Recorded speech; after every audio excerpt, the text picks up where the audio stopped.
Hello everyone. This is a short video on how to fix that the character doesn't aim up or down. Create a new script and give it any name you'd like to.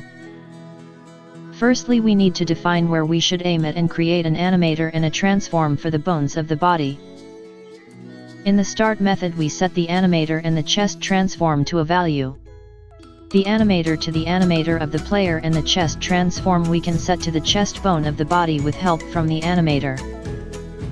We change the update method to fixed update and set the chest's direction at our target if we are aiming. Lastly, we need to create an game object on our camera and move it forward and to the right a bit so our character's rotation looks okay. Disable the box collider and mesh renderer on the cube. Now add the script to the player. Set the target to the cube on the camera, and that's it. We are able to aim up and down. Thanks for watching.